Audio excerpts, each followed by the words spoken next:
everyone, welcome back to another Spanish lesson. Today, we're going to do a little bit of a mixture between a Spanish lesson and a Spanish quiz to see if I and you all know exactly when to use por and para. So we're going to assume in this video that you, like me, already know what por and para mean in Spanish, but are sometimes still kind of mixing them up or getting them wrong in real conversations. We have an old quick 5-minute video on all the reasons of when and why to use por and para that you can watch after this video if you don't do so well on our quiz.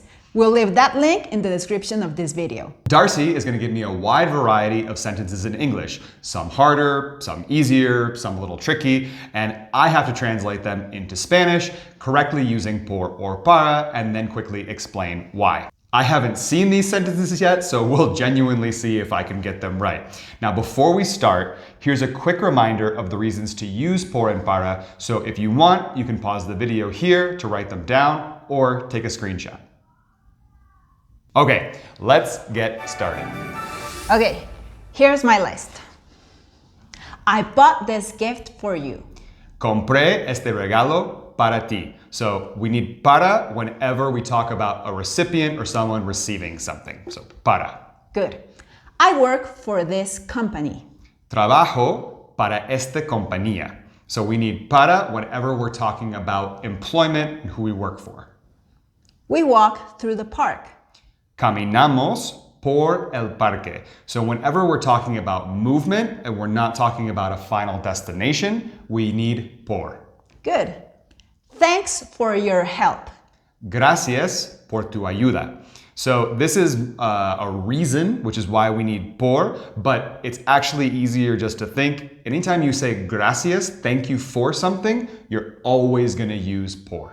I study Spanish in order to travel to Spain. Estudio español para viajar a España. So we always need para whenever we're talking about a purpose or a goal. And in this case, anytime you can change the sentence to be like in order to do something, it's a big trigger to know you're going to use para. Okay, next one. I paid $10 for the ticket. Pagué $10 por el boleto. So we always use por whenever we're talking about an exchange. So $10 for the ticket is always going to be por.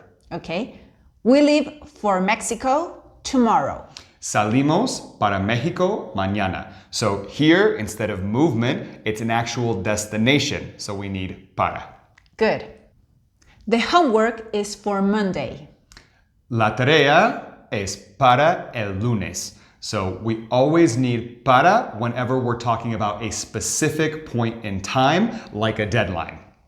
Okay. I'm here because of you. Estoy aquí por ti. So whenever there's a reason or the cause for something, we need por. So I'm here because of you, for you. Okay. I was in Madrid for 3 days. Estuve en Madrid por 3 días. So we always use por whenever we're talking about time, but not a specific point in time like a deadline, but more just like time in general. Okay. This is a good time to pause and remind you to please give a like and subscribe if you still haven't. Okay, are you ready? Let's keep going. Let's keep going. I'll call you by phone. Te llamo por teléfono. So this one is easy because I know that whenever we talk about the way in which you communicate with somebody, so by email or by phone, ways of communication, we always use por. Jim is sick today, so I'm working for him. Jim está enfermo hoy, así que estoy trabajando por él. So the way that we saw that we always use para whenever we're talking about employment, when working for whatever company we work for, we use por whenever we have a substitution or an exchange, right? So you're working for him is going to be por. For her age, she is very tall. Para su edad, ella es muy alta. So this was a hard one for me when you want to use para whenever you're contrasting or comparing against a standard. So like for her age, she's very tall. So it's not normal. We're comparing her against a standard. Para su edad.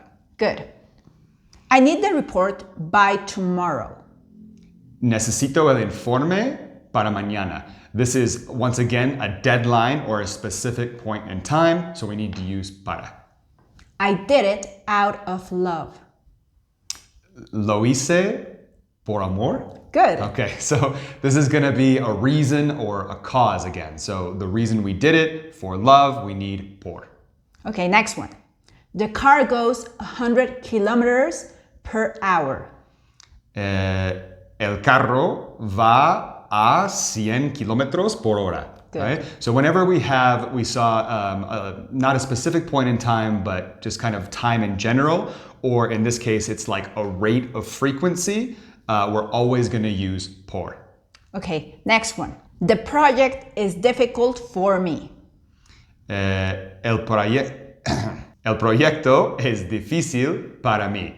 So this is kind of another like comparison where we're saying for me, not for everyone, for me, comparing myself, it's difficult. So we need para. You're doing really well. Thank you.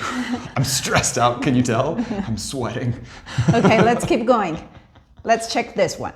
It was written by a famous author.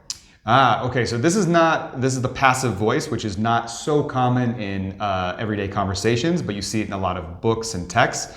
It's going to be, dime the sentence one more time. It was written by a famous author.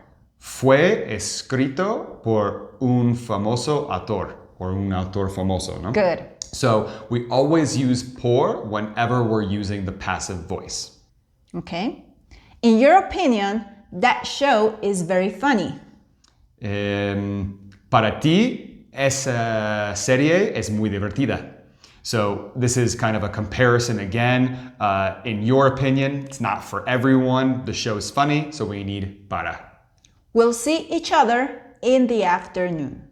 Nos vemos por la tarde. Good. So again, not a specific point in time like a deadline, but just sort of like time in general. Por la tarde. We need por. Okay, hopefully you're following along and getting all of these correct, or at least if you're getting them wrong, you're learning why and improving your Spanish. We're gonna go through a few more examples, but first we wanna stop and thank Christine and Tanis for becoming Patreon members. If you don't know, Patreon really is the best way to support us on a monthly basis, as more of your contribution goes directly towards us, and it's the only place where we have 3 levels of exclusive benefits, including mini lessons and audios from Darcy to help you improve your Spanish. And thanks to Mova TV for their Buy Me a Coffee donation. Buy Me a Coffee is the best way to donate and support us by buying us some coffees. Okay, so now let's keep going. Ready. I went to the supermarket for bread. Fui al supermercado por pan. So whenever we have the reason or a cause for doing something, we need por. I went for bread. And how could we change this sentence if we want to say para? Okay, so we would need to say fui al supermercado para comprar pan. Because with para, it's more of the purpose, it's not the reason or the cause, but like the purpose or the goal. So we can't use just bread, we have to be like in order to buy bread. That's our purpose. That's a little tricky, right? Well, yeah, that's probably what I really mix up more or less in conversations. Between por is the reason or the cause, and para when it's the goal or the purpose. They're very similar, but they are different. Okay, next one. I'm running to stay in shape. Estoy corriendo para estar en forma, right? That, again, this is a purpose or a goal, so we need para. We went to the beach because of the good weather. Fuimos a la playa por el buen clima. So again, it's the reason that we went. So for the good climate, we went to the beach, por. Thanks for coming to visit me. Gracias por venir a visitarme. Yeah? Yeah. Okay, so this is gracias, so we know we're going to use por. The more technical reason is that it's the reason or cause, but we're always going to use por after gracias. Next one. I go to the gym 3 times a week.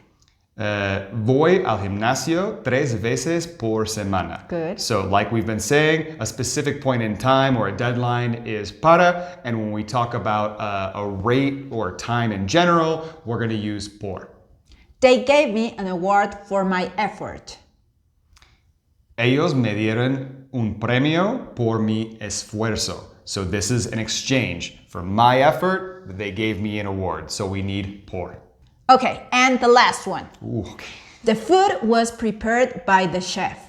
Okay, so again, passive voice, we already know it's going to be por. La comida fue preparada por el chef. So passive voice is always por. Yeah? Great! Nice job! Cannot believe I got this right. All right, that's it. Now don't forget to like and subscribe and watch this video to keep improving your Spanish. Until next time.